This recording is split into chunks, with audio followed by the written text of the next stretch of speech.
Hey guys, today I wanted to talk to you about one of the most central planets in astrology, which is Mercury. And even if you're not an astrology enthusiast, this is important for your yoga practice. This is important for life in general, as some of these principles that we've gotten from Mercury over the years. So, if you remember your classical antiquity and your mythology, Mercury is the messenger for the gods in the Roman pantheon. He is akin to Hermes, who is the same character in a number of other traditions, harkening back all the way to Egypt when he was called Thoth. And so there's something in antiquity called the Hermetic principles, and they are laws that people thought governed life.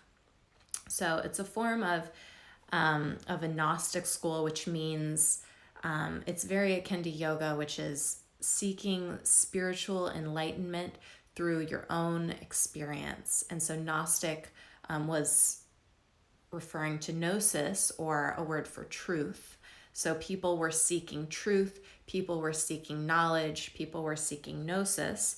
And Mercury in astrology is that character. It's the character where at its very best, it's seeking the highest form of knowledge. It's seeking the ability to articulate that knowledge and the ability to listen and take in information so that you can synthesize that knowledge. If you're dealing with Mercury, though, you can also be dealing with the dark side of Mercury, which is if you all have brains and you know that sometimes your brain is not nice to you or even interested in the truth. It's actually often interested in subjective truth that will affirm a negative feeling you have. And so when you're dealing with Mercury, you have to be careful because sometimes Mercury in its dark state will tell you, this isn't true, this isn't good, this is bad, maybe you're bad, but none of that is true. That's just your brain trying to play tricks on you. Mercury, when it's integrated, is looking for true truth that can be backed up by reality. And so when you look at the Hermetic principles, and remember Hermes is a form of Mercury, and if you're a folklore or a history buff and you want to dig into was Hermes a real person or was he a mythological figure, you can do that. But nonetheless, there's something called the Hermetic principles, and a lot of them have actually been proven by science in modern times, which is kind of neat. Things like most things is made out of energy, there's wavelengths, and a lot of the things reverberate on many, many levels. So I just wanted to bring up two of the Hermetic principles today because I think they're particularly important for us today.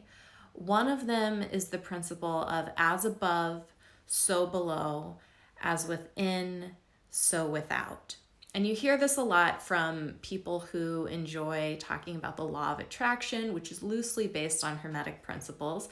But I want you to think about it in a broader and a more narrow sense. So on the one hand, as above, so below, you could actually just think about it within your own body.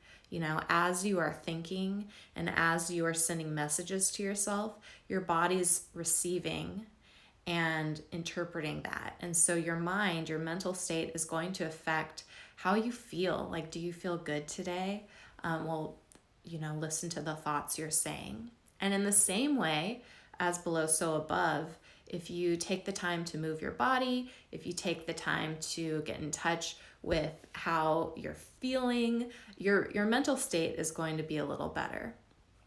At the same time, you can look at this as like the great cosmic principle, which is what rules astrology, right? Which is like, if you look at the timing of events on Earth, sometimes they are akin to the timing of the energies in the zodiac. And so we have this great access to this great cosmic clock. The second principle I wanted to bring up today is this idea. It's also echoed in the tarot, it's echoed in astrology, it's echoed in yoga, it's echoed everywhere. The principle that what goes up must come down. This is that wheel of fortune thing in life, which is if you're feeling bad, if you're feeling down, that is not a permanent state, and you're going to go on that upswing again. At the same time, if you feel on top of the world, take that time to really enjoy it, because things will shift again and you'll meet a new interesting challenge. This is actually good news, because if you only lived in a state of just total happiness and peace, you would probably get bored and want to work on a challenge in the world. And so our life force, for whatever reason, if we're down, says, hey, lift yourself back up. It's going to be okay. And if we're up, says, hey, you have all this energy, time to work on something really meaningful to you.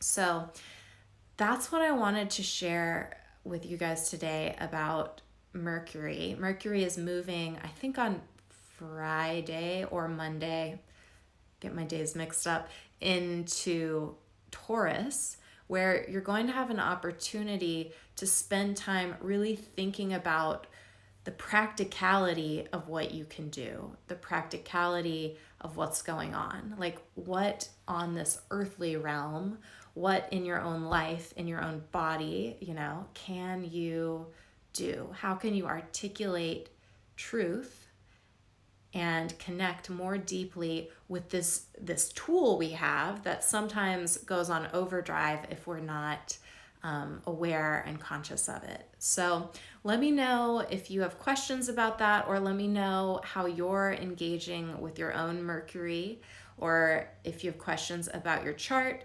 I am around. I'm doing free 15-minute intro sessions. Those are not astrology readings. But they are if you want to talk, if you want to see, if you want to work with me, if you just have a quick question, sign up for one of those. They're on my scheduling page, which is linked in my Instagram bio. As well, I have 2 free yoga classes this week. They are donation based, so if your income's not affected, I'd love a donation. But those are Tuesday today and Wednesday tomorrow. At 4 p.m. Pacific time, and you can sign up for those also through my scheduling page. So I would love to see each and every one of you there, and lots of love to all of you. Oh, Kelly, you gave me a kissy face. I love you, and I'll see you guys around here soon.